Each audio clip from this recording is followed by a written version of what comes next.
Hey, what's up, Canada and beyond? How are all you amazing folks today? I am so excited. They actually did not kick us off for live streaming here. So I'm really super stoked about what we have for you today. Um, some of you guys are aware that I put up a post a couple of days ago about a challenge that was issued to Ontario Premier Doug Ford for an open scientific debate challenge. And today we have got the spokesperson for this group joining us today to tell us an awful lot about this. Welcome to the show, Dr. Bridle. And tell us who you are and what you're about. I know most of the audience has got a bit of an idea, but what are you guys doing? Yeah, so thanks for having me, Wayne. I appreciate that. I guess to introduce myself to everybody, first of all, I am an associate professor in the Department of Pathobiology at the University of Guelph, and my area of expertise is viral immunology. And so that, of course, is very relevant. So in other words, I study immunology, but also virology, and both the disease that's of interest, great interest to everybody right now, COVID-19, the disease itself, the disease pathogenesis, is at the interface of virology and immunology, and the key solution that everybody's seeking right now, of course, is directly at this interface as well. Specifically, and I have to catch myself because the public messaging we're hearing is that the goal is to get everybody immunized, and as an immunologist, I can't highlight enough that the goal isn't for everybody to get a needle per se, but it's to get as many Canadians immune as possible. And there's a difference. There's two ways to accomplish that, right? One is through natural acquisition of immunity, and one is through vaccination. So, and in addition, other credentials, I guess, are so my research program has focused, in fact, my entire career on the development and optimization of new vaccination strategies, both for infectious diseases and to treat cancers. And so I'm actually very pro-vaccine. I should point that out. Again, if anybody were to question that, again, I will reiterate, my entire career has been based on the development of vaccines. People are welcome to look up my peer-reviewed publication record. Almost every single publication deals with vaccines and the development of vaccines. I teach the importance of vaccination for public health in general, and that vaccine. And I know that some people don't agree fully, but I guess I'm just disclosing my stance, which is that I do think, by and large, vaccines are an excellent way of protecting public health. But I always would like to point out in this day and age that what I'm talking about, these vaccines, I'm talking about vaccines that have been properly vetted by the scientific community and proven to be both safe and effective. And I have also received funding from both the Ontario and federal governments to develop COVID-19 vaccines. So, I've been spending the last 1 year and almost 3.5 months advocating for balanced, fact-based scientific messaging to Canadians so that they can be equipped with all the information that they require to make the most informed decisions possible for their own personal health. This is a significant point, and for most of the audience out here, we're not doctors. This is a kind of a kitchen table talk type of platform where it's just blue collar and average Canadians, and most of them, I think, would probably fit into this similar category as not necessarily being anti-vax, but as to being pro-science and pro-truth in what we're seeing here today. And I think this hesitation and discussion has only been amplified exponentially by the behavior of our government and the media companies involved in all of this. And this is exactly what I deal with on a daily basis too. Is I've been vaccinated in the past. I've had shots for all different kinds of things, but I do hesitate to take part in experimental therapies that they cannot tell me with any kind of certainty or measure with actual science that this is required for me. In my own past, I have to save my own life, taken apart in experimental medicine, which did do the job, but even still. So I want people to understand that you don't have to be anti-vax to be curious about this. This is not a crime to be asking questions. And I think when I came across what your initiative here, I think that's kind of the foundation of the message that you wanted people to understand. Absolutely. So one thing that I point out from a personal perspective, although I view nobody as being a quotes average Canadian, first of all, everybody can be very well informed on whatever subject that they put their mind to. I think most Canadians are very well informed about many issues to do with COVID-19 these days. My personal perspective is that that every single individual in Canada is special. We all have our special skills and talents, but more importantly, we also possess lots of common sense, and that is the key ingredient that seems to be missing, honestly, and a lot of the decisions that are being made these days, in my humble opinion. And so when it comes to the vaccines, yes, as pro-vaccine as I am, and you won't find anybody, and you can ask the students that I've taught in the past, every one of them will tell you that I am very strongly pro-vaccine. But I count myself among those who are vaccine hesitant.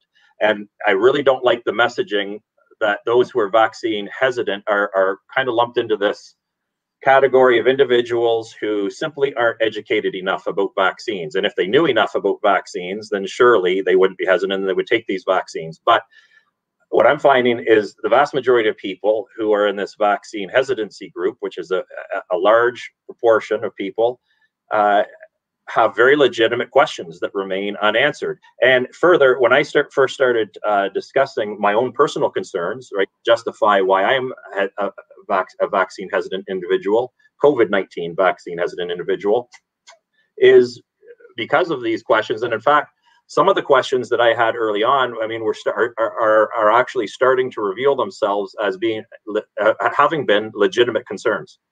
And I mean, we can talk more about vaccines for sure if you want, but the point being that indeed I've been speaking up about this now, and again, where I come from is I just try to provide facts to the public, and so it tends to be balanced messaging. But I guess the odd thing in this day and age is balanced messaging doesn't seem to be received too well often, because if there's any perception that any component of the messaging disagrees with what the public health messaging is, then there seems to be quite a lot of censorship and complete ignoring of people who have these, again, I would call it not alternative or different opinions, but I would say balanced opinions, and not even opinions, right? Because opinions are not necessarily based in fact.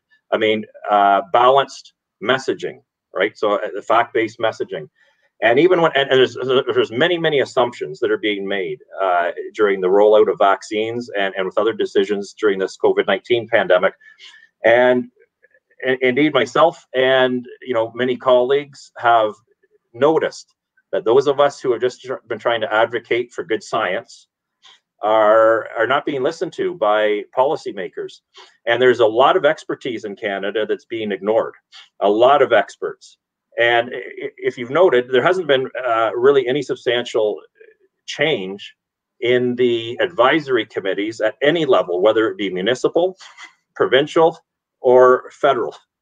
The same scientific advisors that have been providing advice since the beginning of the pandemic are the same ones providing the advice now, despite there being an ever-increasing number of voices, again, that aren't necessarily dissenting per se, but just that have broader messaging to bring to the table, and would like to see a more balanced approach to the pandemic. I mean, we have to find a way, plot a way out of here. And so the key thing, in a nutshell, is we were all told, over 1 year ago, that we would lock down for a few weeks to flatten the curve. And that flattening the curve, what that is if you plot the daily cases of COVID-19, you end up with a curve. And so, in the first wave, there was an increase in the number of cases occurring each day. And the whole idea about flattening then was to stop that daily increase in the cases.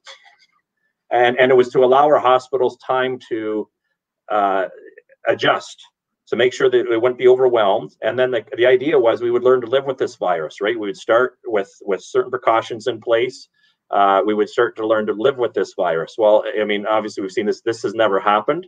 We're still applying the same, ideas and procedures to this, which, by the way, are not the traditional procedures that have been shown to work in the context of a novel infectious agent getting into the population.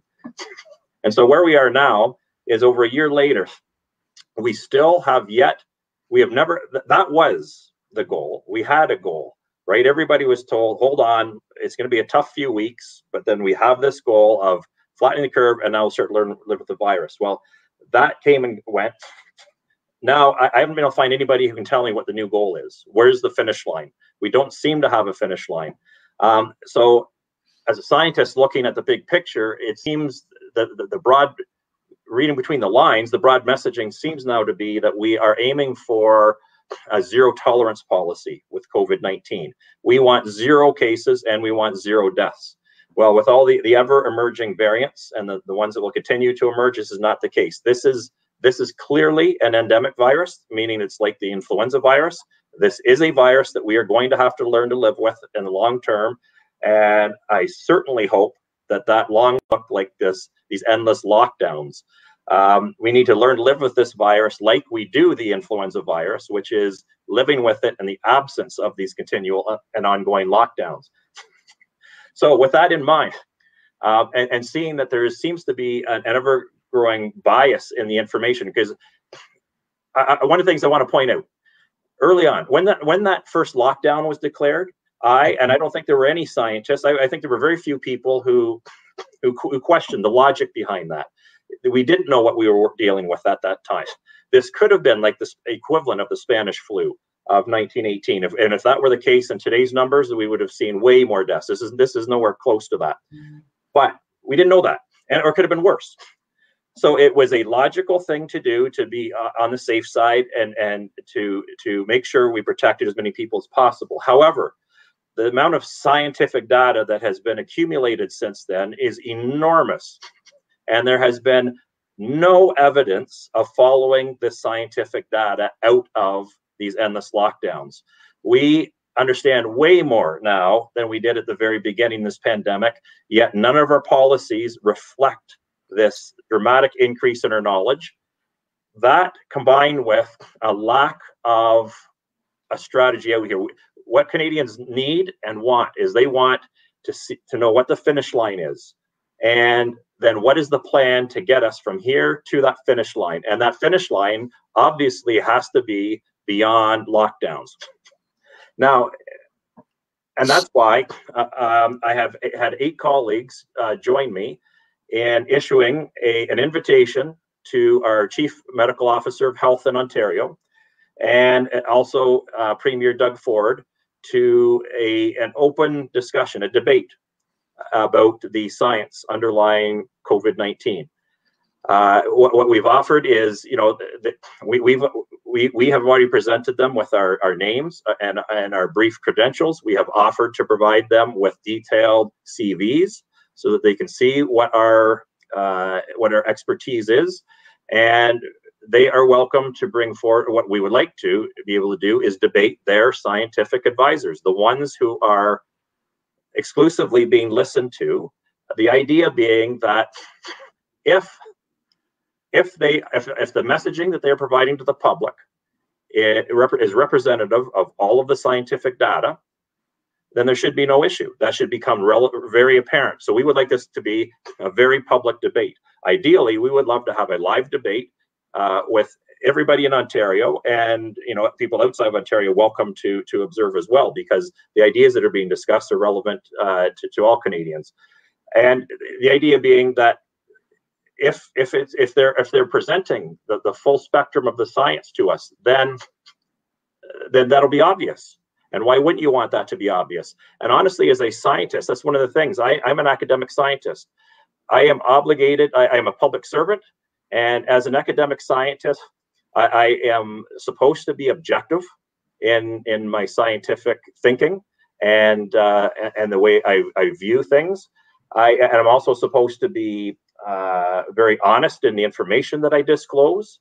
And so, you know, as a and scientists are used to being heavily critiqued, right? And we are open to debates. I mean, our work, the ultimate sort of goal as an academic scientist is to try and address problems through our science, and the ultimate way that's sort of demonstrated is through our publications or publication records, and these undergo vigorous peer review. We also have to apply for grants in order to fund our research. These get vigorously peer reviewed, right? We're constantly being critiqued by other scientists.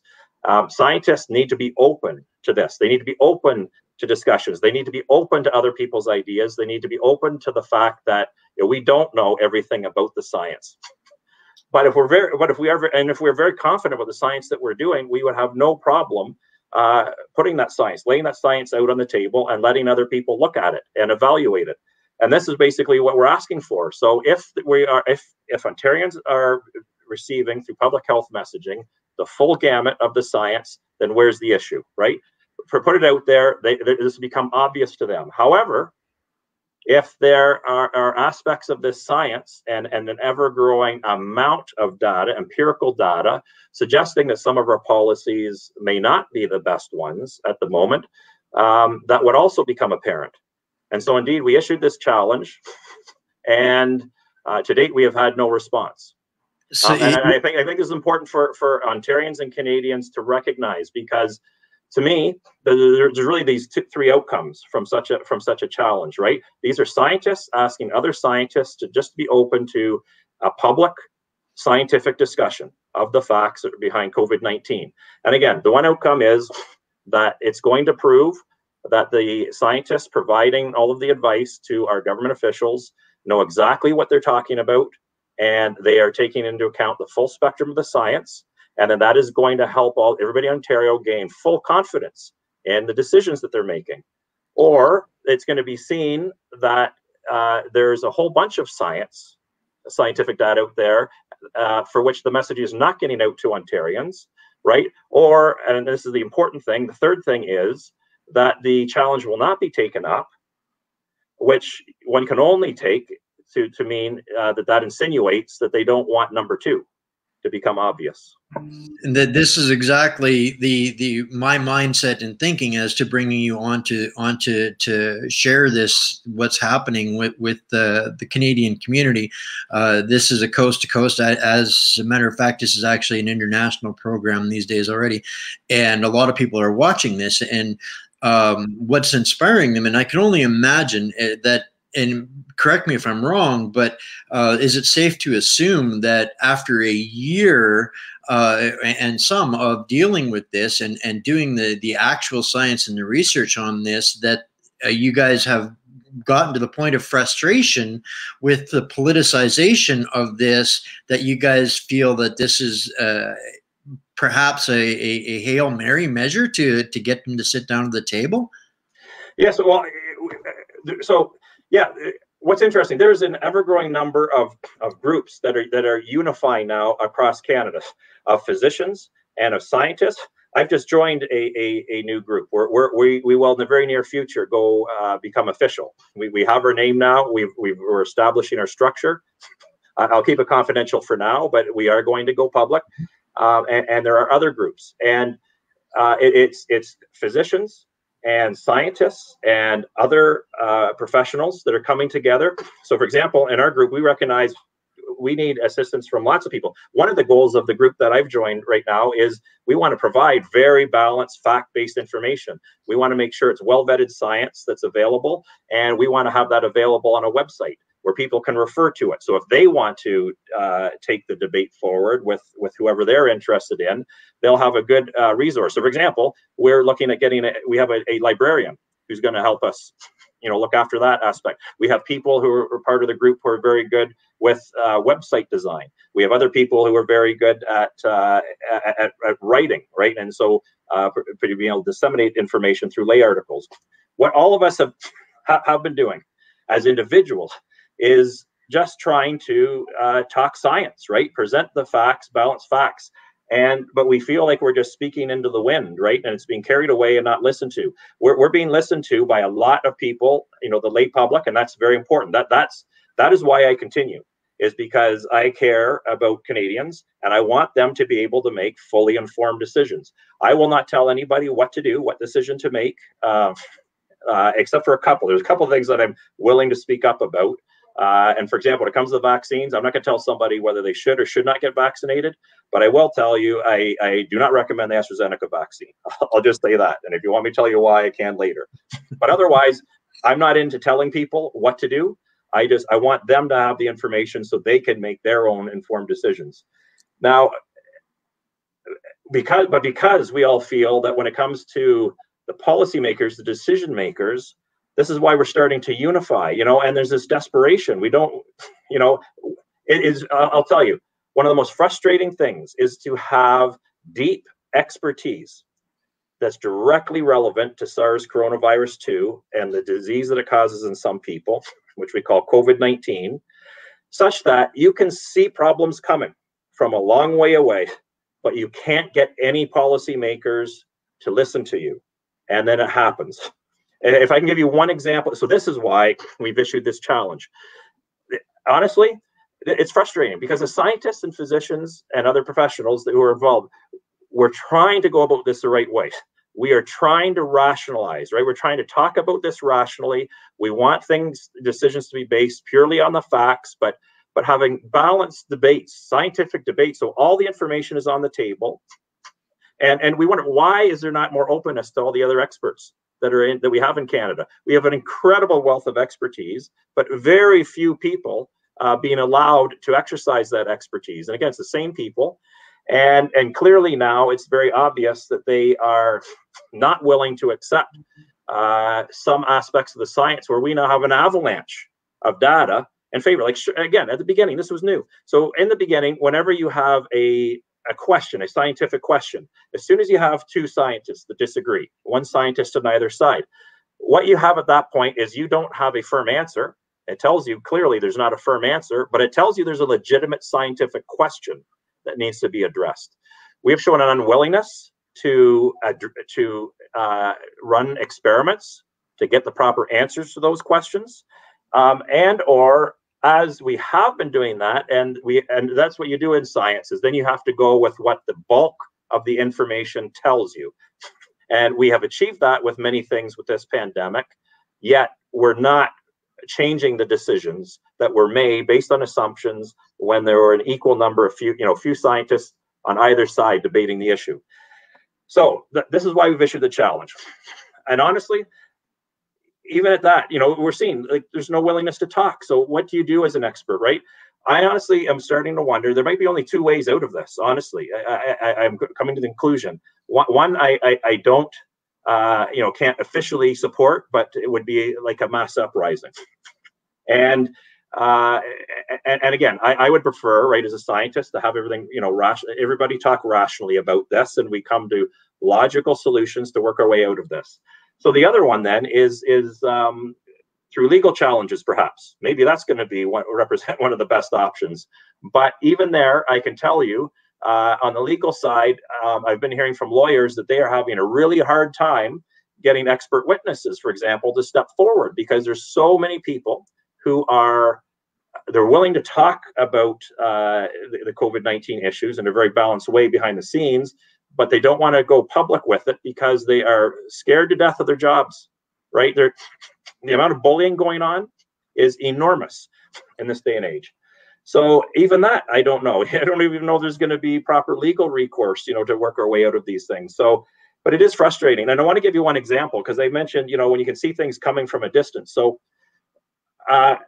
myself and several colleagues wrote an open letter, and we sent it to government officials, both at the provincial, so in Ontario, and also federal level, to their National Advisory Council on Immunization, to media outlets, et cetera, et cetera.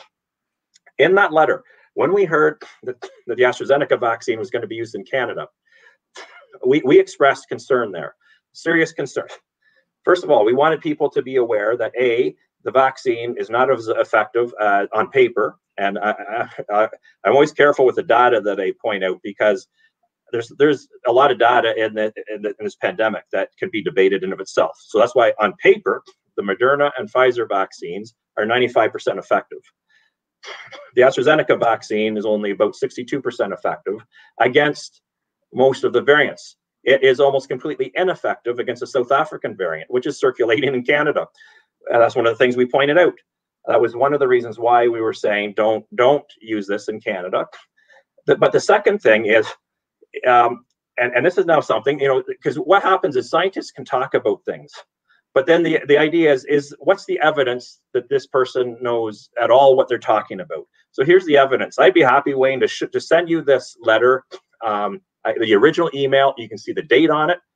It was well before there was any talk of any safety issues with the AstraZeneca vaccine. And we pointed out in this letter that there were 12 countries that had put a pause on the AstraZeneca vaccine because of possible connections with rare blood clotting disorders, some of which could be potentially fatal. Canada did not slow down on that. In fact, they sent out messaging, contradictory messaging to all Canadians saying, this is perfectly safe. In fact, we don't have to worry about this. The questions about this come from a single batch manufactured in a single facility in Europe. And therefore, it's almost certainly something, some kind of contaminant that got into the vials during the manufacturing process. That has nothing to do with the vaccine. Our vaccine has come from, the ones we're using in Canadians right now come from India. So there's no risk to Canadians. This is very frustrating because the European Union has acknowledged that was never the case. It was never limited to one production facility nor one batch. And now, what have we seen? Anybody who doesn't believe me can go and do the Google searches. This vaccine now, I mean, it's even hard to follow because there's so much flip-flopping on this. But initially it was, okay, now it's acknowledged. Now it is widely acknowledged worldwide, and Canada will acknowledge finally, after telling us, no, perfectly safe here, nobody in Canada needs to worry, that these are associated, this vaccine has clearly been associated with potentially fatal blood clots. Many of these fatal blood clots are blood clots that are occurring in the brains. So, as a scientist, again, we warned about this, right? When you see 12 countries put a hold on this, you got to take this seriously. I've been saying right from the get-go, and I've had people argue with me, that I'm doing some kind of fear-mongering, right? Pointing out that these have not undergone proper long-term safety testing. And people have asked me, well, are there any examples of potential long-term safety effects that wouldn't have already revealed themselves during the trials? And I provided many examples, but I don't have to provide any more theoretical examples from other vaccines. The very first day of the rollout, we identified anaphylactic shock as a potential life-threatening reaction. But people don't realize that's why the AstraZeneca vaccine is the one that's being administered in pharmacies, because it's not associated with the anaphylactic shock. The anaphylactic shock is associated with the liposome nanoparticles that are used for the messenger RNA vaccines. That's Pfizer, Moderna. That's why people don't realize this. That's why they are being rolled out in formal vaccination clinics. And every vaccination clinic has to have medical personnel on hand who are trained in resuscitating people who might suffer an anaphylactic reaction to the vaccine. So many of these places you will see there are paramedics there ready to resuscitate you, bring you back from the verge of death if you happen to be one of these people. It's also why now it's recommended if people have a known allergy against PEG, polyethylene glycol, which is a component of these lipid nanoparticles, or if you have been issued or been recommended to have an EpiPen, it's probably a good idea to avoid those vaccines, right? That was not caught. That was the very first day of the rollout in every country where these things, where this happened. That was not caught in the trials. But then people were like, okay, well, we've learned about this in the first few days, and we've learned how to identify who then should be excluded from these vaccines. And we know how to deal with it, right? We have personnel on hand to deal with it if it comes up. But the thing is, there are long-term consequences. So I look back at all the people who attacked me personally when I just, as a scientist, said, there's a process here. Usually these things take much longer before they get rolled out into the public, because we usually like to have a good, several years of safety data. Well, now look, so now now there's all these blood clots. So yes, rare, but this is just it. Something could be very rare. with the vaccine. But if you roll it out globally, you're going to end up with tens or hundreds of thousands of people affected by this. And that's what we're seeing. So now we're seeing these clotting disorders. And that was linked to the AstraZeneca vaccine. As a consequence now, initially it was recommended now no Canadians under 55 could get it. Because what you do in medicine is you do a risk-benefit analysis. And so if the risk associated with the disease, right, COVID-19, is deemed to be less than the risk associated with the treatment, so let's say the AstraZeneca vaccine, then you don't apply the treatment, because otherwise you're increasing risk to the person. And so that was what we deemed. So anyone under 55, the AstraZeneca vaccine is too dangerous to use. And now they've modified that to under 40. But nevertheless, this acknowledgement of a safety issue, I saw this coming, that's potential coming from a long way away.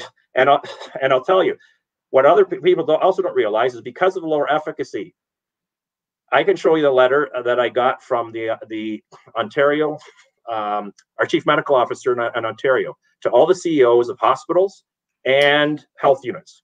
And it clearly states, it acknowledges that the AstraZeneca vaccine is not as effective as Pfizer and Moderna.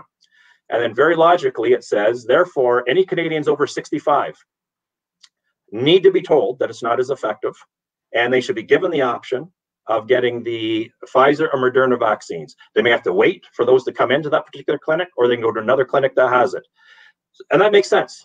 You don't give your worst performing vaccine to the highest risk demographic. But now look at this, Wayne. So again, your listeners can track all this very easily on Google. All this information now available from the news from the last week and a half. So the AstraZeneca vaccine was not effective enough for our highest risk demographic. And so that's why it makes sense. So yes, we could use it though in younger Canadians because they're at much lower risk due to COVID-19. But now that it's been deemed too dangerous for younger Canadians, now you'll see the messaging is this is the perfect vaccine for our elderly. Right? That is the message that is being sent now. So now you should put it all in hand. Originally, we're telling them, no, our highest risk demographic, should be getting our best vaccine. Now we're going to give our highest risk demographic the worst performing vaccine and the one that's apparently most dangerous. And this bugs me, Wayne, because the other message that's coming out from to Canadians is that no. There's no evidence that this is dangerous to elderly people. And not just elderly. I mean, anybody over 65, retirees and up. But I can't emphasize this enough, Wayne. This is the issue. It's not that because there is not evidence of danger in older people doesn't make it safe. What we have to understand is there is not enough data to prove that it is or is not safe. There's a big difference. You know why we have little evidence of it being dangerous in older people? Is because it hasn't been used in older people. Because every country, the few countries who are willing to use this garbage and inject it into people's arms, right, were as wise as Canada was initially and said, you know what, we're not going to give our highest risk demographic the worst performing vaccine.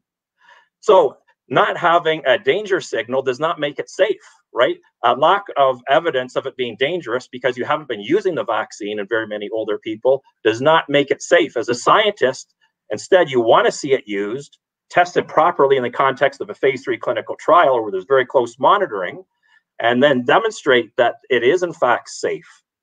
Then you administer it. But so this messaging that it is safe, we don't have the evidence to prove that it's safe. People have to remember, older people have to remember, countries were respecting you. Other countries, and Canada initially was respecting you as well. We were revering the elderly among us, right? As we should be, and recognizing that they are the highest risk demographic. They need the most protection, and so we're going to give them the best vaccine, right? And that's not the AstraZeneca. So it's not necessarily safe, all right? I just want to get, and so this flip-flopping that's happened, on this vaccine, it's just a classic example of why we need to slow down, take a deep breath, and really evaluate this, this situation, and be very careful. I'm going to tell you something else, Wayne, because this is very important for your listeners to understand. Because again, talk about the vaccine is a good one. We could talk about any, you could have any expert on this. They could talk about early treatment strategies for COVID-19. There are in all these issues, we aren't following the data. But the vaccines give a good example, right? So with this, we need to really be careful with how we approach this. I can tell you as a scientist, there are some biological, there have been studies that have been published, and when you start putting together all of this information, it starts painting a little bit of a scary picture here. So I want to tell you that there are a bunch of peer-reviewed scientific publications that have shown, and that actually came from studying the virus and how the virus causes damage to people. So what's interesting, Wayne, one of the things that are associated with severe COVID-19 is blood clotting. Blood clotting is one of the things. So in studying how the virus does this, it was discovered that the spike protein on the virus, the spike protein are these proteins that stick up from the surface of the virus particle. They're the one thing that binds to the receptor on our cells and allows our cells to get infected. This spike protein on its own is pathogenic. So this was scientists just not studying vaccines. They were studying disease pathogenesis. So what is it that's causing these different aspects of the disease to occur? And to the point where there was a study done in mice where purified spike protein was injected into them, and it caused damage to their platelets and damage to the blood vessels and promoted blood clotting. Okay, we understand that. So this was part of the biology of the disease, understanding the disease. Now, what I want to point out to you, right, which is a little scary, is if the spike protein can do this, then what some of us are concerned about is with these current 4 vaccines that are in North America and the 3 that are in Canada, what we may be inadvertently, unknowingly inoculating people with a pathogenic protein. Now, this data has been there for quite some time, and you can make the connections. So, a great many already. What people don't realize is this receptor that the virus uses, you know where it's expressed at particularly high levels, which is interesting, on platelets.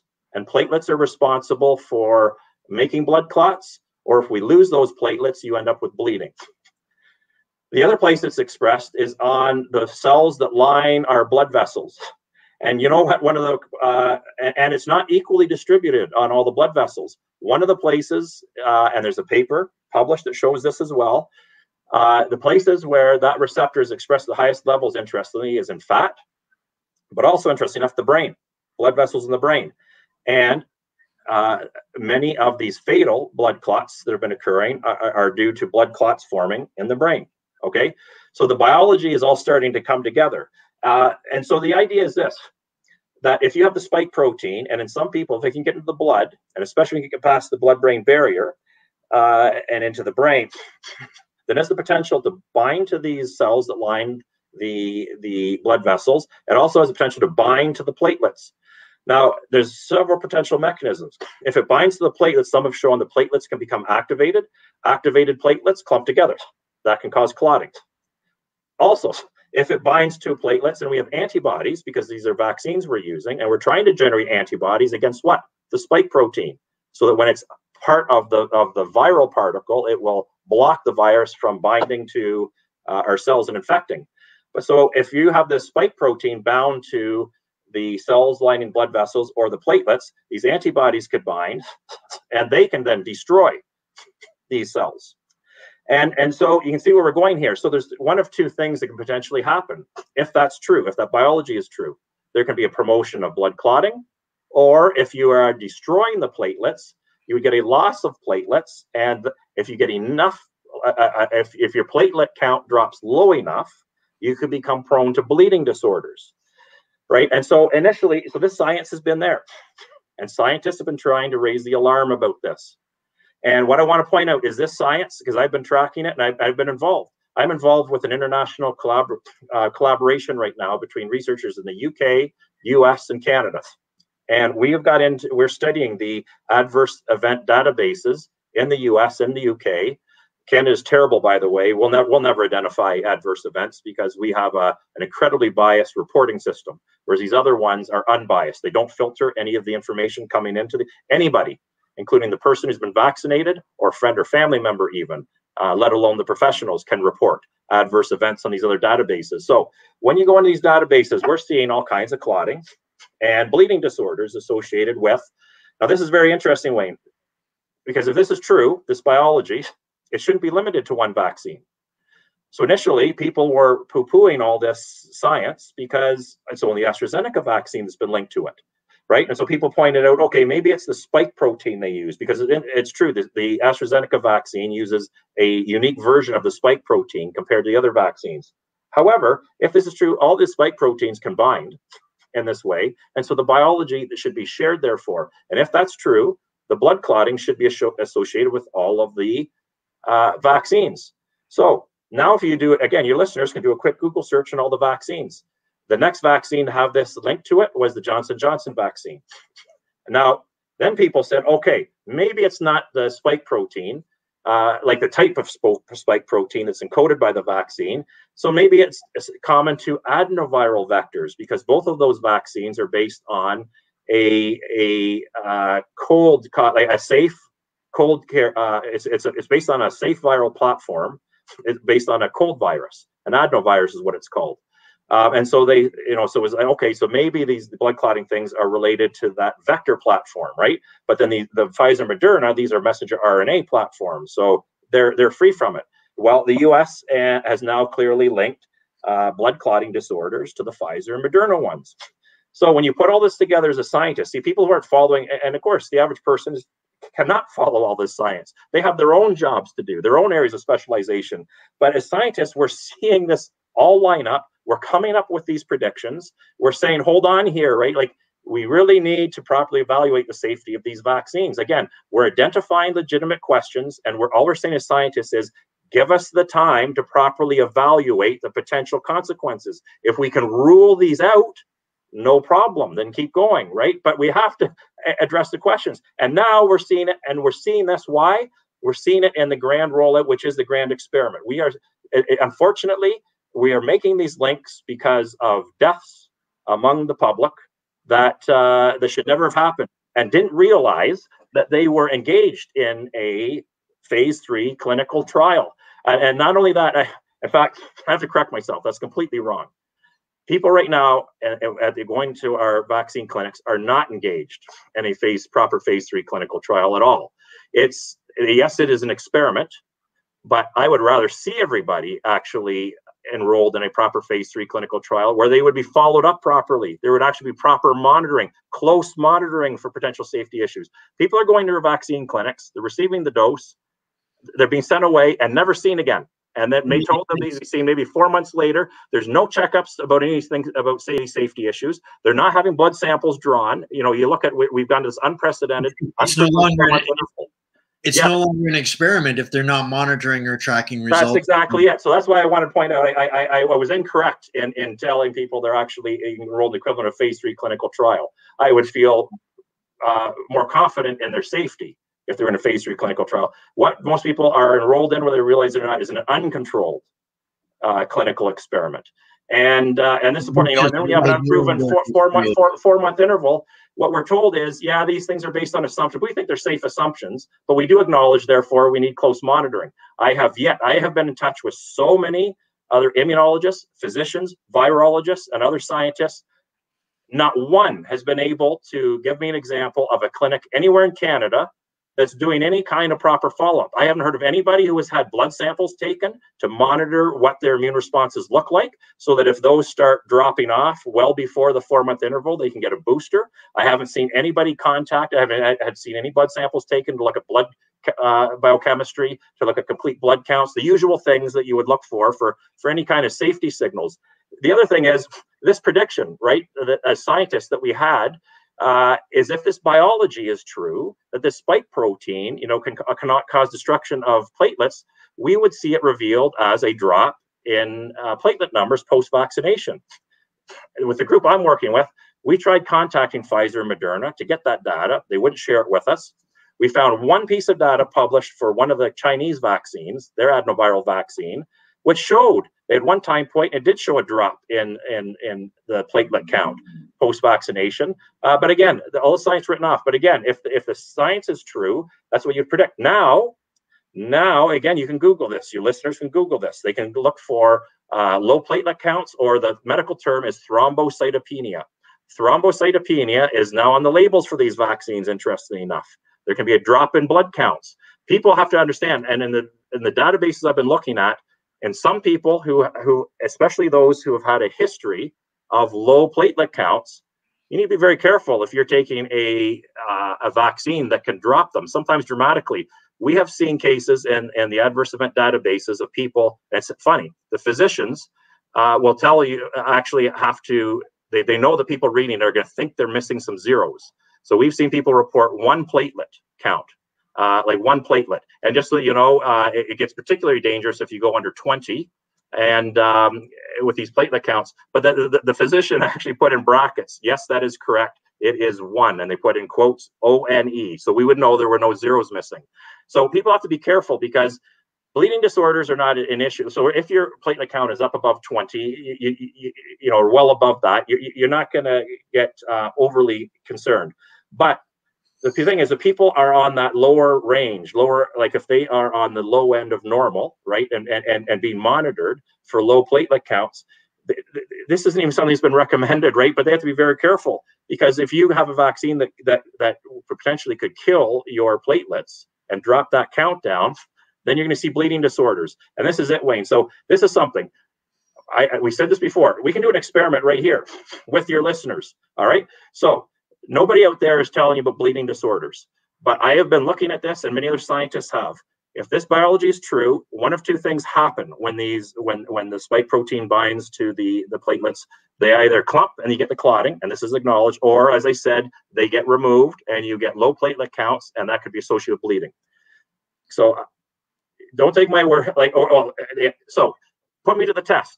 I am predicting that at some point in the relatively near future, who knows when, these vaccines will all become associated with bleeding disorders as well. And in fact, if people want to do some of these things, and in fact, your listeners can help contribute to this.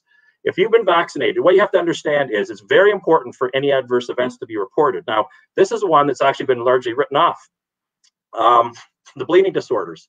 What we're finding is this is being really underreported. And one of the places where bleeding is occurring, actually very commonly, well, again, not very commonly, but commonly enough in women, is vaginal bleeding. So one of the areas where the vasculature seems to be affected is in the uterus. And when you think about it, we've been rolling this out from older individuals and going on down. So any older woman, right, who's been vaccinated and might think that there's some unusual vaginal bleeding that doesn't correlate with their typical timing of their cycle, I mean, they get written off as, you know, abnormal cycling is very normal, right, in an older female. But we're also seeing this in younger females, because the other group that's been vaccinated was prioritized were frontline workers. And interestingly, there's actually a group of young women in Africa who, through social media, started to identify, right? They many of them had very regular cycles, got the vaccine, and then had this unexpected vaginal bleeding. And the numbers that are now coming forward are quite large. But there's two things that keep women from doing this often. One is maybe just embarrassment and not wanting to disclose that type of information. The second one is that it can be written off relatively easily by the medical community as just a one-off, you know, oddity in their menstrual cycle. But I would encourage, if anybody who's listening to this has had a vaccine and found that they had any evidence of vaginal bleeding at a time that they would not expect, it is very important to report these kind of things, because this is going to help others. This is going to help us understand this. And one of the reasons why I'm particularly concerned about this evidence of vaginal bleeding, unexpected, is this I can't even believe, right? Our Society of Gynecologists and Obstetricians in Canada have officially published a statement encouraging pregnant females to be vaccinated. And again, I just don't understand this. So Pfizer, like all the companies, recognize you do not go into this population without proper safety testing. They have already initiated phase 3 clinical trials. So kudos to them. That's the proper way to go about it, right? First, you run the proper, well-monitored, very closely monitored, you know, safety trials. And if all looks good, that's great. And my goodness, you want some long-term data, especially in that demographic, because how about the children? Like, if we would like to see, there's normal birth and that they haven't had any damage or harm caused, right? And so when you see this, first of all, like the messenger RNA vaccines are highly reactogenic, meaning that they tend to be quite pro-inflammatory. That's why people, after they get the vaccines in their arms, there's many cases where people can't even lift their arm afterwards because there's so much inflammation there. You typically don't give somebody who's pregnant anything that's pro-inflammatory. That's just kind of a general rule of thumb. And then secondly, we're concerned if there's some kind of damage being done to blood vessels that is causing uterine bleeding, for example, right? That's at the interface of the placenta, right? If there's a pregnant individual, and there's potential other safety concerns. So you see where I'm coming from, Wayne? The reason why I'm talking ad nauseum about this and the vaccines is I want your readers to be well aware that we're not fools as scientists. We actually, if you sit there and you just follow the scientific literature as it builds, it leads to logical questions and it leads to logical predictions. And for us to see these logical predictions unveiling themselves as real life safety issues that have resulted in people dying after vaccination, right? You can imagine that there's nothing more frustrating. And then to continue to be able to demonstrate this history of scientists who can see these things coming, being ignored, and to still be ignored, because our questions don't stop there, Wayne. We have new questions and additional questions, right? And as a scientist, I don't want to see those coming true in the future.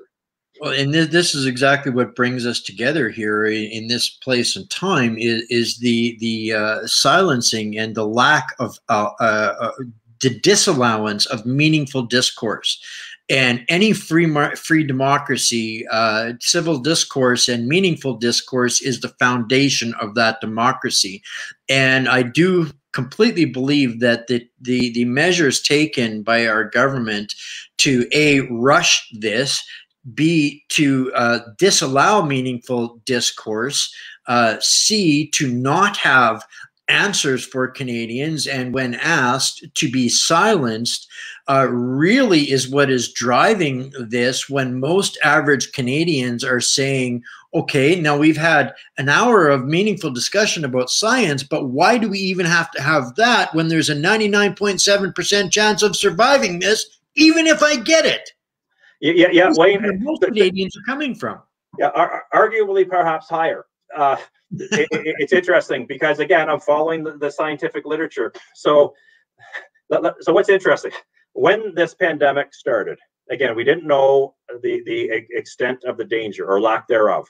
And just so that you understand, it was thought, the expert physicians, who like, for example, Dr. Fauci, when the assumption early on was that that SARS coronavirus 2 had an infection fatality rate of about 1% or higher. Now, what people need to understand is, so this is a very specific scientific term, infection fatality rate. What it means is if 100 people, so if the infection fatality rate is 1%, and that's what people kind of assumed at the beginning was probably almost certainly an accurate number, which it isn't at all. 1% infection fatality rate means if 100 people get infected, one's going to die. Now, to put that in perspective, a bad flu, right? A very bad flu, for which we have never locked down like this, would have an infection fatality rate in the ballpark of 0.1. So most people would agree it could be a little bit higher, but about 0.1. And so that was the thing. So the argument was, this is at least 10 times worse than a bad flu. Just so you know, but you can see deaths are relatively easy to track because if somebody's died. The problem with this is it's been very difficult from the beginning to gauge how many people have been infected. And what we've learned as the pandemic has gone on is way more people have been infected than we ever appreciated. Now we recognize that there are all kinds of people who were infected and never got the disease. So for them, this wasn't even a pathogen. You can't say, so this is important. If somebody tests positive for the virus or an evidence of having mounted an immune response to the virus, they were never a case of COVID-19. COVID-19 is the disease that's caused in some people by the virus. There have been many people who have been infected with the virus, many who they didn't even know they were sick. And so in that case, this was not even a pathogen for them, right? We're calling these asymptomatic individuals. And so they were never sick. We're all asymptomatic carriers. We all are covered inside and out in our bodies with all kinds of viruses and bacteria. We're all asymptomatic carriers. They're not causing us disease, right? So that's the important differentiation. But what this means is we've never had an accurate indication of what the denominator is. So if the denominator keeps growing, then that infection fatality rate keeps decreasing, right? And that's what we've been finding. So as people have been updating this, as especially, we've been terrible in Canada to evaluate, to do testing, to look for evidence of naturally acquired immunity. Now, this is very important, Wayne. There is to me, one of the most important studies to have come out of Canada, came out from researchers in British Columbia, University of British Columbia. If people want to look this up, it is published in the journal. It's called JCI Insight. And the person I'd say is, if you look up, so one of my colleagues who's on here, he's the 4th senior author on it. His name is Stephen Pelech, S-T-E-V-E-N, Pelech, P-E-L-E-C-H. So it's JCI Insight, Stephen Pelech. This article will come up. Canadians need to look at this. They have developed, this is a very good quality journal, very good journal, okay? So we're talking rigorously peer-reviewed science. They developed a test that is the most comprehensive that I've seen for looking for evidence of immunity against this virus. What's important is a lot of the tests, for example, the one where you can go to Life Labs and pay $75 to have done, it looks for evidence of antibodies against the spike protein. A lot of the antibodies against the spike protein will actually disappear from circulation fairly quickly, which is what led people early on who weren't immunologists to erroneously conclude that naturally acquired immunity is not long-lasting. That's not true. It's very long-lasting. But this test looks for immune response against all the components of the virus. So what's interesting is it can differentiate between vaccine-induced immunity, therefore, which is only directed against the spike protein, versus those who were naturally infected, because then you'll see responses against all the other components of the virus. This is the key, Wayne. When he tested randomly healthy adults in British Columbia and found that the majority had evidence of naturally acquired immunity. And the reason why I raise this is his data suggests that even as of today, we have still underestimated the full extent of the denominator for this equation we're using to calculate infection fatality rate. So there's a paper that was just published based on, it was a meta-analysis, and what that means is it's looking at an accumulation of studies over time, a whole bunch of studies. So it's taking information from all kinds of published studies. And this was published a few weeks ago. The new estimate in that paper is that the more accurate infection fatality rate right now is 0.15. 0.15. So I've been tracking this. It keeps coming down. And as I explained, the reason why is because we keep appreciating that the number of people that have been infected is much larger than we anticipated. And if this data coming out of British Columbia is true, it would suggest we've still underestimated the full extent of this denominator. And so now you put this into perspective, Wayne. We thought the infection fatality rate was maybe 1% or more at the beginning of this. That was the rationale for declaring a pandemic. If we knew what we knew now, that it's down to around 0.1, that's actually, because it's not like the virus has changed fundamentally, right? It's just we didn't have the accurate numbers for the denominator. Now that we do, it means that the infection fatality rate is actually about 0.15% or lower, right? We're in the ballpark now of a bad flu. Now, I'm not one of, well, you know, there are high-risk demographics, right? Especially if you are among the frail elderly and you have other confounding medical conditions or immunosuppressed, this virus can be very dangerous. But this is the whole thing, Wayne. This is what I want to point out.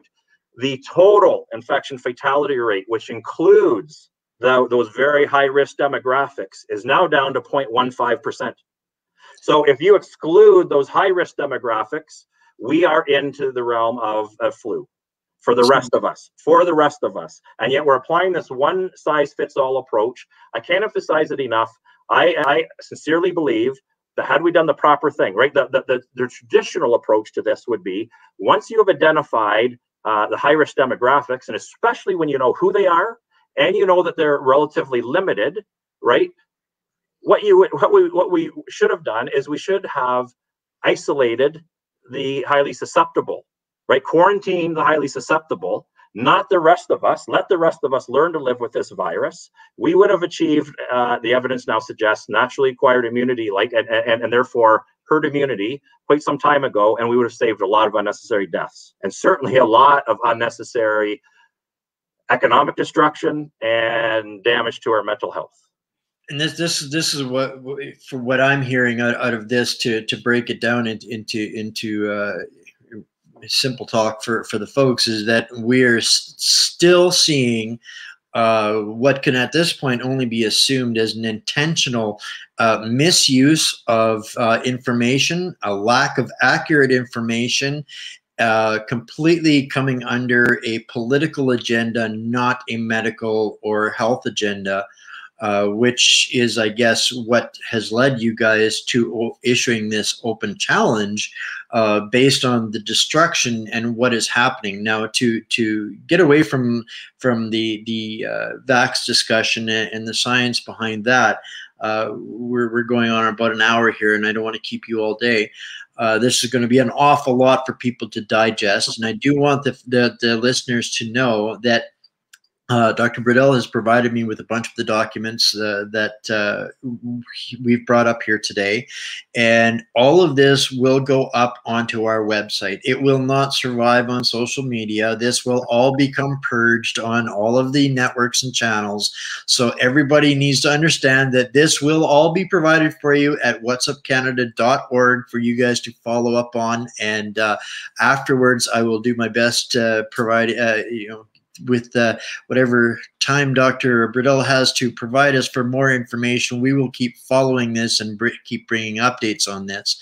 So to get into something that people feel a little bit more, now that we've kind of agreed that this is government manipulation, intentionally manipulation and misuse of data to control a narrative, and an agenda, that are we at a point here where they are too guilty to walk away from the lie, or where are we at here now? Because to be quite honest, it's a little startling to have somebody of your qualifications and expertise being at a point of frustration to do something like this, to come onto a talk show with somebody like me and still be frustrated enough where uprising is in the realm of possibilities to legitimately think about how to handle this.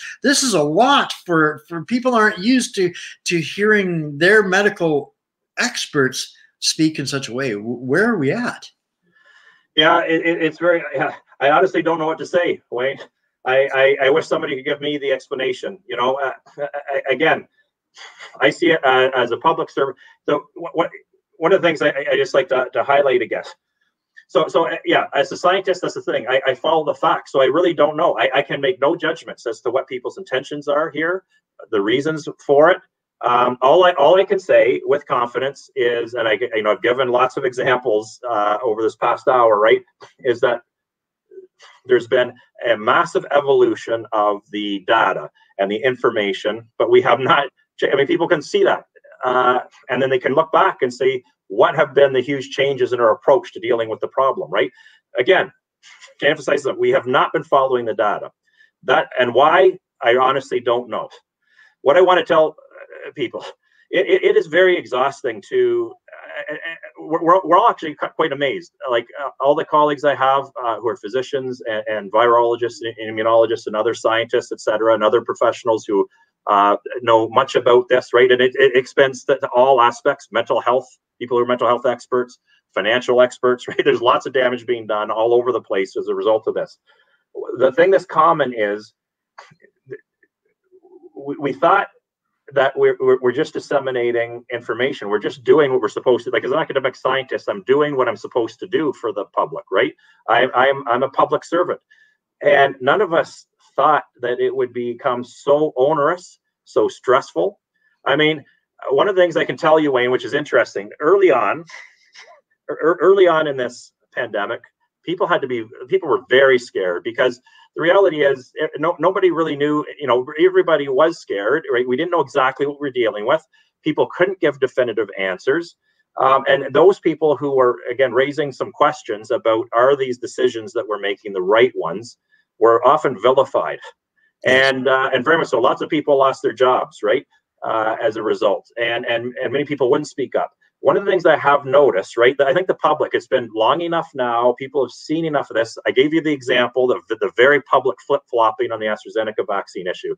I think it's starting to become more apparent to more and more people, right, that there are lines that are being crossed here. For those of you who don't live in Ontario and maybe not, weren't following this, a classic example, which I think was a wake-up call for a lot of Ontarians who were blindly defending the public health messaging, was when we went into our most recent lockdown, hard lockdown. We were basically put into a police state, if you don't know that. The police were given unprecedented powers, which was frightening people. Police and bylaw officers throughout all of Ontario were given the power to, without any just cause, they didn't require any suspicious evidence, or there was no cause. They didn't have to have any cause. They could stop any pedestrian and any motorist in Ontario to ask where we lived, where we were going, and why. And if that individual deemed that our story was not legitimate enough, like to fit into this idea of you only leave your home if it's essential, right? If they judge that to not be the case, then we would be forced to go home, or we could be ticketed. We could be ticketed, receive $800 tickets. That, thankfully, crossed a line. Police services, several police services, and I'm proud. I'm from the University of Guelph. I will proudly say, because I want to give big kudos to them. The Guelph police services were one of a bunch of police services that told our premier, there is no way we're going to do this. For those of you who don't know, we're quite familiar in this day and age because of all the medical stuff we're constantly hearing about. We think about the oath that physicians take. If you don't know, law enforcement officers also take an oath. Their oath, it's interesting, if they're ever put in a place of conflict, their oath is to uphold first and foremost the Constitution, the constitutional law of Canada, and our Charter of Rights. So many of these police agencies recognize, my goodness, this seems to be crossing a line here. And they refused to do this. And there was such a public uproar that went along with this. And once it was seen that entire police agencies were refusing, the government backed down on it. But the rest of the country needs to be very aware of this. We were placed into a police state for a short period of time until there was enough pushback. All right. Again, this is just a fact that I'm relaying. Your listeners, Wayne, they can interpret it as they want. It sends a strong message about where we are here right now. That's the perfect example of something that I've been talking to people an awful lot about, and especially the last year, is that the true power in any nation is in the court of public opinion. And a small group of people in every nation will sit down and write rules on a piece of paper and ask the public to follow them. And this is law and order. But when those small groups of people start to write rules and laws that the court of public opinion will not accept, this is where it is the people's duty to adjourn that court of public opinion and set them straight, which is where what you guys have initiated with this as a peaceful measure of united defiance and asking for answers, I found so incredibly inspiring right off of the hop, because Canadians are very frustrated. They are very aware, and not just Canada. People around the world have been watching what's been going on in Canada for a very long time. Canada has always been a nation, and other nations have looked up to as leading the way in what is right and wrong in this world. And they are extremely flabbergasted and dumbfounded by what they're seeing happening here in Canada. In spite of the censorship, the truth is getting out, and people are wondering what the heck is going on in Canada with all of this. And this is exactly what we're seeing: is a police state of politicized medicine that has gone really, really bad. And it's up to us as individuals to carry on the communication and this peaceful defiance of this through means and measures and initiatives, exactly like what you guys are doing. And why this is so important And one of the things that you mentioned in our letter while we were setting this show up was the cost of these lockdowns, the suicide, the social cost in this, and this is.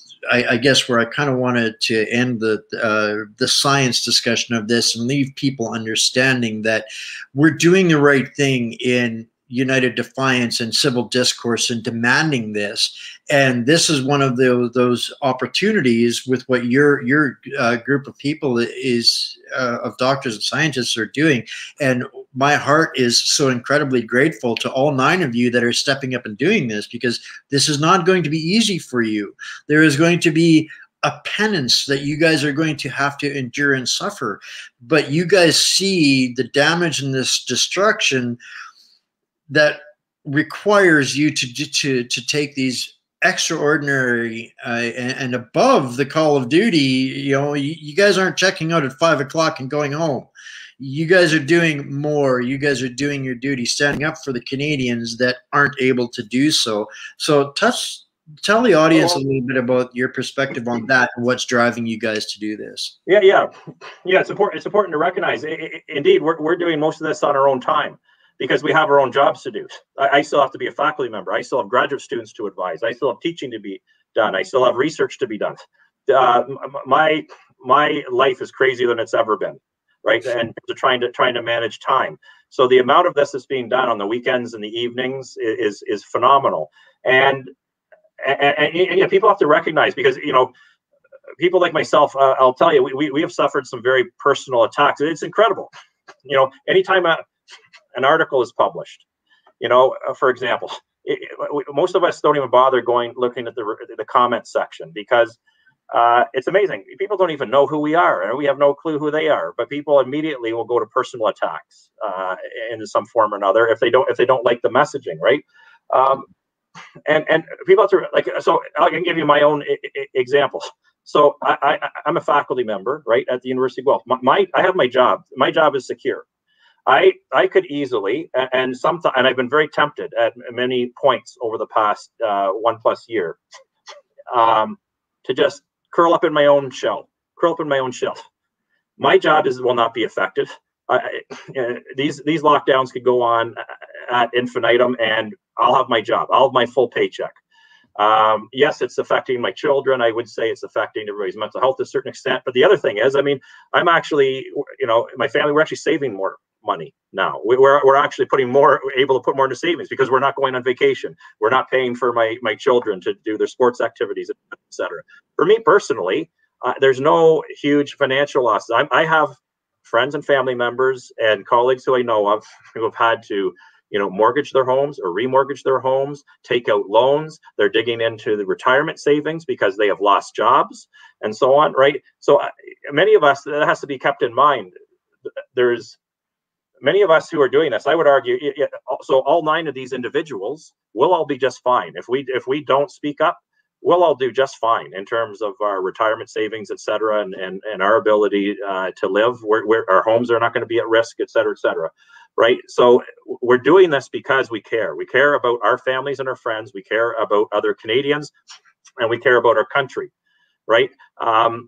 We don't have to be doing this. I'm so busy as it is with my own research program and my students, right? There's more than enough to keep me busy there. So we're speaking up because we genuinely care. And this is important. As a scientist, I am always open to, I present ideas and I back them up with facts. People are welcome to disagree with anything that I say. All I ask, for example, if it's an article, I would ask, if you're responding to somebody who has presented something and backed it up with some kind of facts, and you really want to critique what they've said, back it up in turn with facts. I am totally willing to change my mind if somebody can convince me that they can demonstrate that they have the weight of the facts in their favor, right? That's what we need to do as scientists. And to your listeners, Wayne, this is why we issued this debate challenge, right? We understand that there's people out there on both sides, right? There's disagreements about everything. There's an enormous division throughout Canada because of this. And we recognize that. But this is the whole point. If you back up the public health messaging and all the scientific advice that they're basing it on, then encourage your government to have these scientific advisors step forward and debate us. Right, we're just a bunch of scientists. It could have been any other 9 people or a different number of individuals. Right, if you're so confident in the science that they are promoting, then encourage them to present it. Because again, we're scientists, and if they show that the larger body of evidence is in favor of all the decisions that they're making right now, then you know what? The 9 of us who put out this debate, we will stand corrected. We will accept that as scientists, and we will stand corrected. But I want you to take note that at this point in time, there seems to be no willingness to do that. We are a democratic country. We should have the right to be able to speak up. We're not doing this, in anger. We're doing that. We want a healthy scientific discourse. What's wrong with that in a democratic society? Right? Why? Well, our advisors, they won't allow us to sit on their advisory committees. I will tell you, many of us have offered to sit on advisory committees. Wayne, just an example, for my local, health unit, every person who sits on the advisory committee is a family physician. There's no problem with family physicians sitting on these, but they in the same city, they have a university, and we have immunologists, and we have virologists, and we have public health. We have a public health department, et cetera, and we have offered our expertise on these committees. They won't accept it. So we get back to your question, Wayne. If you or any of your listeners can tell us how we can actually get these people to engage in logical, rational, calm, scientific discussions, please let us know. Well, I can tell you how, and this is exactly what we're doing right here in this moment. As you stated, you've had no response from Premier Ford or any of the people that have been addressed with this. What has the response been from the public for you guys? Oh, this has been interesting. The public, almost completely overwhelming support. I would say we've had a couple.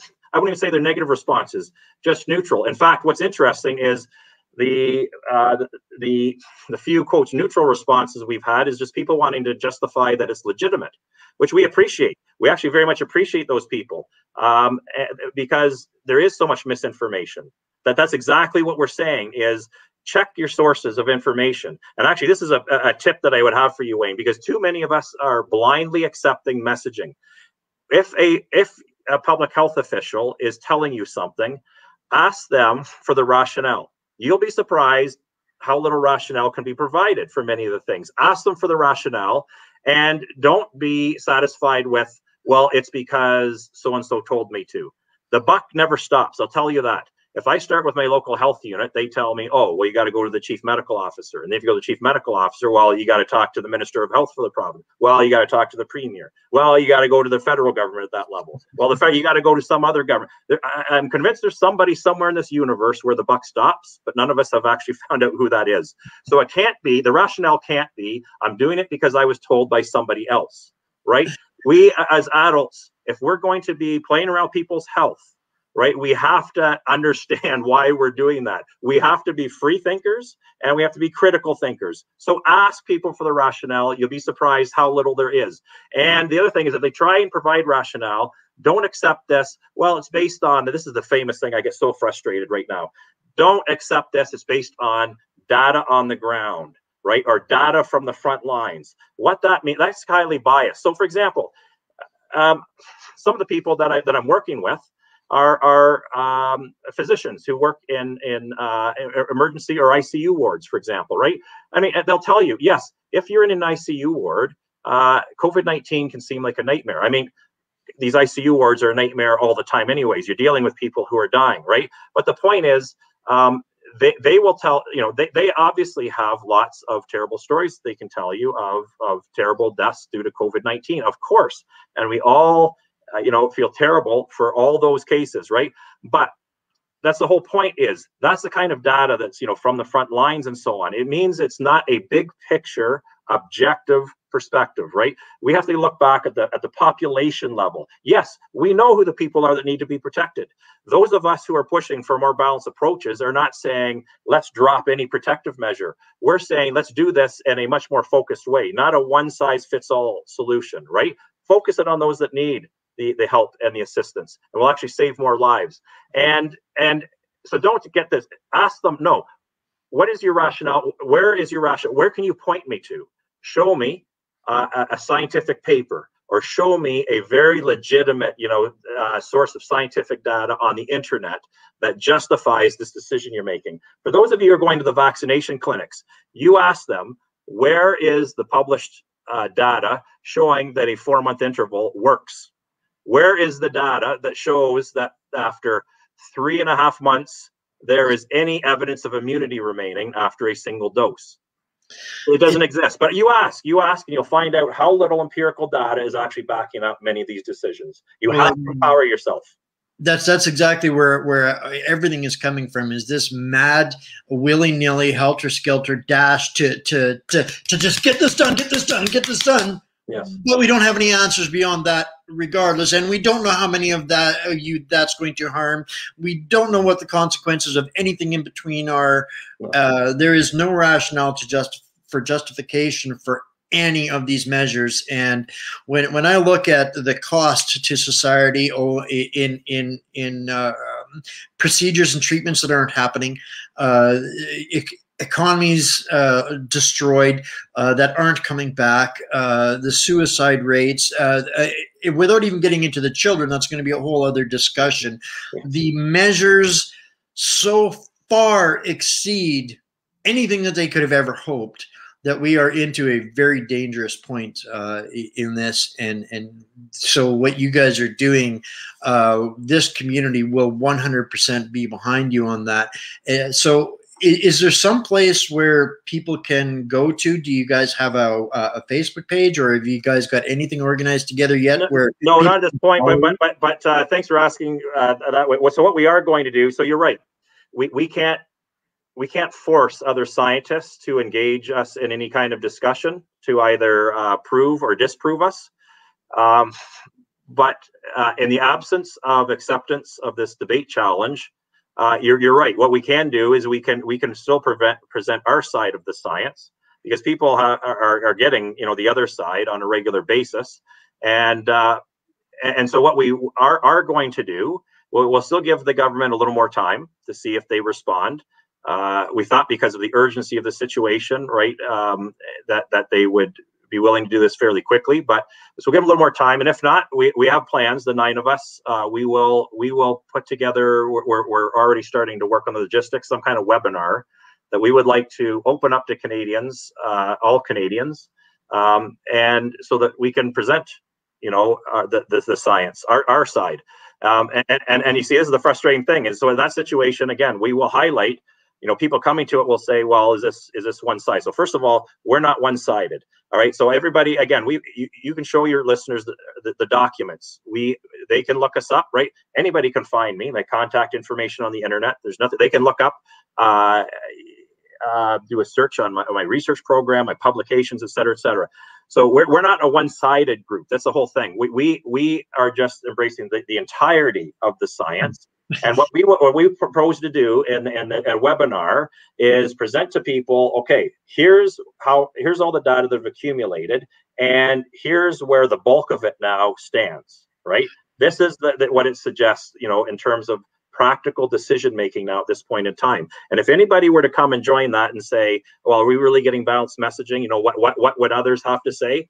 We've tried. They had their opportunity, right? If you really think that we're wrong and need to be challenged, good. Then you get the government to do it, right? We've tried. This is my takeaway out of all of this: is no, you guys are not one-sided. What you guys are actually saying is, bring it, bring the debate, bring your challenges, bring your science. Show us we're wrong. Show us we're wrong. We will back down if we are wrong, and we will back down, and we will the opposite. of what you're being labeled and accused of by the naysayers in this.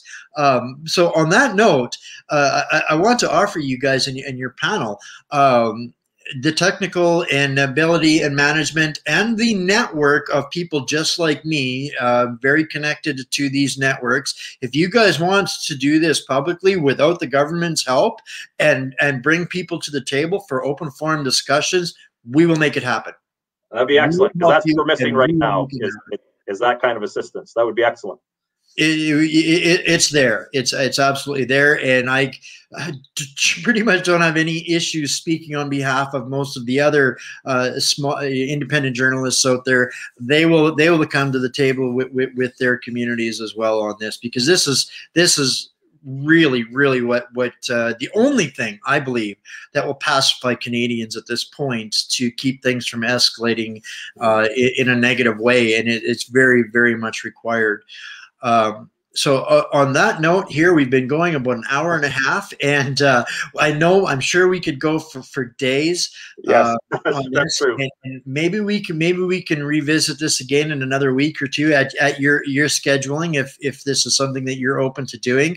And again, I want everybody that's watching or that is going to see this to know that you'll find the information. We will keep this going, whether it's allowed on social media or not. This is the truth. This is the people that know the truth. And we are tired of people that are trying to hide it from everybody. So on that note, what's the last message that you want Canadians to hear out of this today, Dr. Bridle?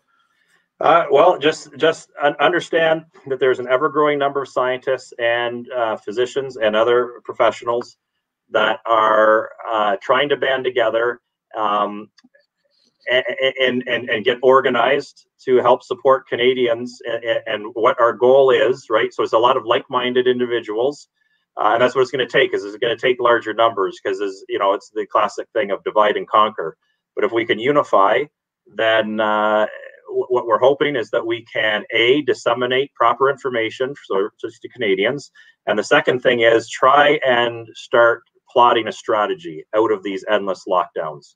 Right, that's really what we want to try and offer people. But again, for that to work, we are at some point going to have to find a way to get the decision makers, the policy makers, engaged with this. I think that was the gold nugget of it right there, as to why we're experiencing where we're at right now with our political intervention. Is none of them have a way out. None of them have even the foggiest, because they've gotten into something that they don't understand. They have lost their way. They don't even know where they're at, and they cannot find their way out of this. So perhaps we can help them.